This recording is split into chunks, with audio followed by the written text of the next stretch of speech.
Hello and welcome to How to Start Up, a podcast for anyone starting a company. This is a collection of conversations with people who have all successfully started, run and even sold their own companies, sharing not only professional but personal experiences on what we should be doing now, next or never. Hosted by me, Juliet Fallowfield, founder of PR consultancy for startups Fallowfield and Mason. In this episode, we hear from Ben Watkiss, co-founder of British backpack and hold-all brand Stubble Co. Founded in March 2017, Stubble Co blends functionality and performance to create durable bags that are perfect for any occasion. Following a consultancy career of over 10 years and having been consistently let down by bags whilst travelling, Ben and his wife saw a gap in the market for an aspirational yet affordable option that could be trusted but also put customers first. Ben shares with us his advice on why clearly defining your brand with a long-term view is so important and why going via the Kickstarter route can be a great way to get going with your business. Hi Ben, it's great to have you on How to Start Up today. It would be great if you could start with a brief introduction as to who you are and a little bit about the business that you started. Fantastic. Thank you so much for having me on today. So my name is Ben Watkiss. I'm the co-founder and CEO of Stubble Co. And in a prior life, I used to be a management consultant, a auditor, an accountant. More recently, I've been building Stubble Co. Stubble Co is a brand which is a direct-to-consumer brand which produces high-quality, aspirational yet affordable backpacks and holdalls. The mission of Stubble Co is to make travelling as easy as possible. So have you managed to achieve the impossible of finding the perfect piece of luggage? And please say yes to this. I think so. We've got our roll top, and our roll top backpack, I believe you can use for almost anything. And that is the principle behind the brand. So our roll top backpack is really, really comfortable. It's really versatile in terms of the size of the product. But most importantly, actually, it looks good in almost all situations. You'll be absolutely fine walking into the city, going into a board meeting as much as you would be on a weekend away, or even up at the top of a mountain. And this is the real key thing behind the brand, is trying to create really functional, versatile, high quality products which will stand the test of time and you can use them in almost any situation. I love this because I'm Eeyore. I spend my life putting things in one bag and taking them out and putting them in another, and invariably always forget something. And as we've just discussed, I'm skiing at the moment and the bag swapping and pocket swapping is a nightmare. So if you've solved this problem, that would be epic. I think the most important thing which we found is listening to our customers. And actually the roll top backpack wasn't our first bag. I think it was our fourth product. And what we've really found is that if you just take your time to listen to customers, to hear what they really, really need, and then evolve that into products, you can be really, really successful. And when did you start Stubble Co? So we started it back in 2017, and there was probably about a year's work before we went public with it. So we actually launched it on a platform called Kickstarter. Yeah. And I had been working in consulting for about 10 years and got through my fair share of bags and found that typically a bag would break within a year of using it. And when it did break, there was no way to really contact the company or to get it resolved, or warranties were very, very poor. And we believed that actually there was a gap in the market to create this high quality, aspirational yet affordable luggage, but also to create a brand which had a real connection with the customer so that if anything was to go wrong, we could resolve it very, very quickly and that we could learn from them. And what was your experience with Kickstarter? Terrifying to begin with. Now, Kickstarter is a crowdfunding platform. Is there any advice you'd offer for a new founder considering going that route? Yeah, I think you need to be really, really organised. You need to be really brave as well. By that, I mean, it's a very, very public platform. When we launched Stubble Co on Kickstarter, everybody we knew was going to see exactly how successful or unsuccessful we were. And therefore, you need to make sure you get off to a really good start because success breeds success. So we made sure before we went on there, one, that our product was as good as it possibly could be. Two, the way in which we were presenting the product was as clear and convincing as it could be. But we also made sure that we had identified just about every single person we possibly could to make sure that we contacted them on the day that we launched. And our key objective for that was to drive awareness of the campaign. We never asked anybody to purchase a bag on that first day. We actually asked them to share the campaign, and it was all about trying to get reach and trying to get that personal connection with as big an audience as possible. And it was hugely successful, actually. So within our first 30 days of trading, we'd sold over £80,000 worth of bags. That's incredible. Which really proud of, when there was no brand to support that at all. And what that really demonstrated was that, one, there was definitely a market there, and two, we had the ability to reach that market. And that's what gave us the confidence to then move from an experiment as to whether we could do this or not into actually turning into a fully fledged business. So would you say Kickstarter is a good sort of validation of a business model? You put it out into the world and just see the traction, and you get a sense of where you then belong, what space you're going to market yourself into. I think for a product-based business, it is a fantastic way to start. It definitely reduces the risk. We'd invested quite a lot into getting to the point when you launched, but we hadn't invested in actually manufacturing any of the goods. And therefore, we only manufactured the quantity of bags which we required from the Kickstarter. And we obviously manufactured some additional ones to then go into inventory.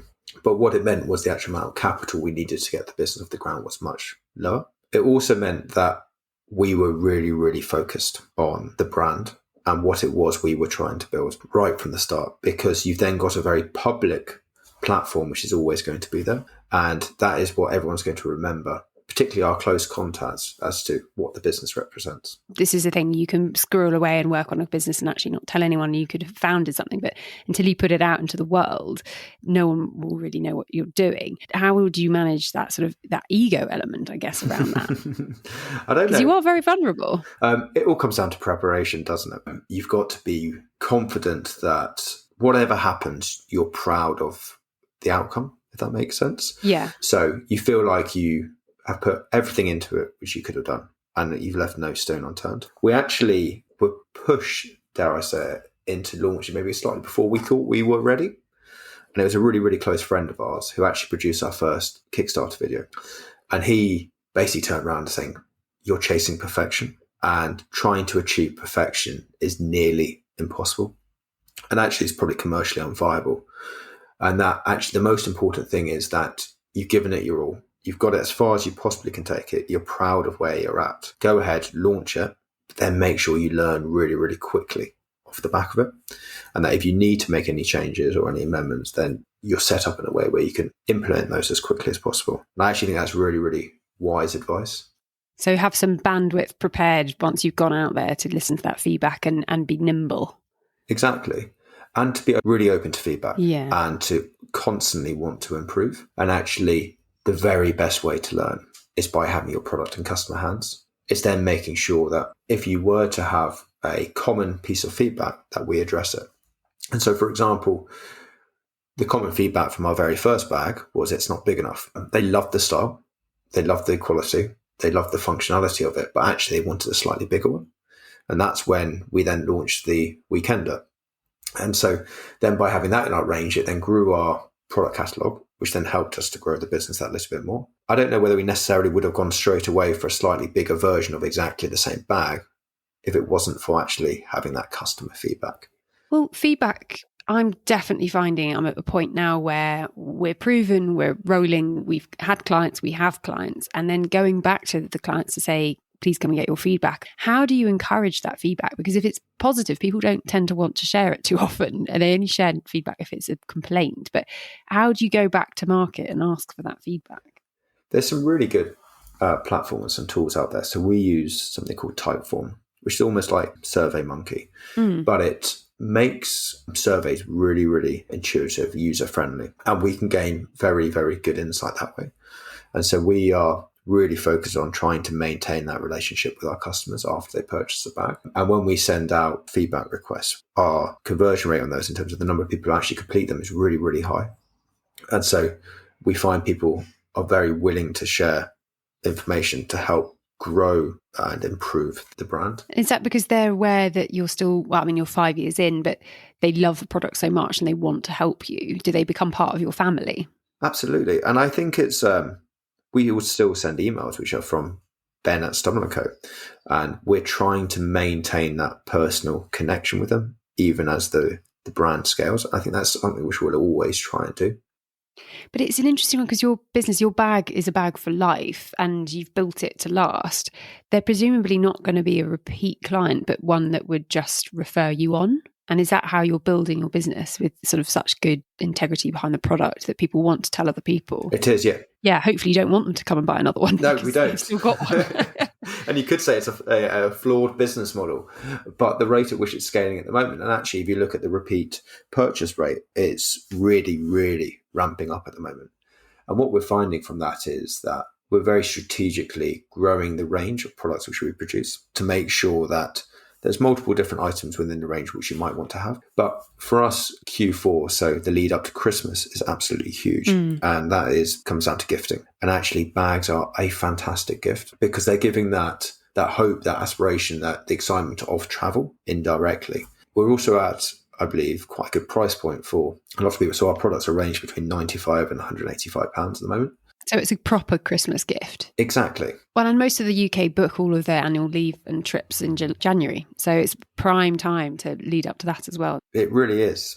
And given your product-based business, when do you start working on Christmas? For my previous roles, Christmas was done in July. All communications, everything's locked in by July. And Christmas ruined July for everyone if you're in product. Is that the same for you? We're ordering all the bags right now that we need for Christmas. Oh, goodness, and it's April. It's April, yeah. And it's just down to the speed at which the brand is scaling right now. We have to be on the front foot. And if we were to wait any longer, then I would have concerns about us being able to produce all the bags we need. Quality is so important to the brand. And therefore, we will not rush things. And that means if we need to scale up our production, that's not something which can be done at the flick of a switch. Yeah. I think lead times when it comes to that, people forget. They say, oh, how do we get in gift guides in November? It's like, well, they went to print last week, so I think you've missed the boat. Christmas is in July. Whoever's listening in a product-based business, think of that. And given that you're 5 years in and you've also had 2 children in this time, you've become fully self-employed and you've left a full-time role behind you now. You think if a friend of yours was thinking about starting a company, is there anything that you tell them to do now, next, or never? Now is get going straight away. I think we had ideas for businesses for maybe 5 years before we actually started one. There's always that nervousness as to whether it will work or not. The hardest step is the first step. And therefore, if you just take that step and you can get the wheels in motion that start to build some momentum, you learn so quickly. Yeah. And I think I'd really, really recommend people just to start. And to start relatively small. We were both in full-time employment when we started the business, and we were for the first 2 years of the brand. And therefore, it's a relatively low-risk way of going about it.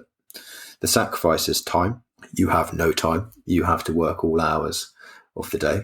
I was going to say, I don't know how you've done that because I found I had 3 full-time jobs in just my own startup. So the fact you actually had another job is quite a minor miracle. And then having babies at the same time. Yeah. You're a very good multitasker, I would say. I can operate on not very much sleep, which is fortunate. And how about next? What would you advise someone to do once they've taken that plunge? Really look at the data and understand everything which the data is telling you. And it sounds quite boring and technical, but you can learn so much from data that can really help your decision making and drive efficiencies in your business. And would that be around sales in that sector, your comp sets, where your conversions are coming from? Like what sort of data would you really look into in detail?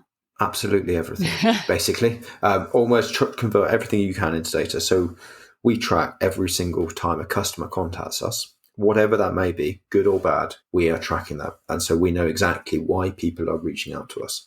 It means we understand the good bits. It means we can understand maybe where things aren't going exactly to plan. And then we can work out, okay, how do we resolve that situation and improve the customer experience? And it all comes back to really trying to make the customer as happy as possible and putting the customer first. Because if we can have really, really happy customers exceed their expectations, they will talk about the brand and that will help the brand grow.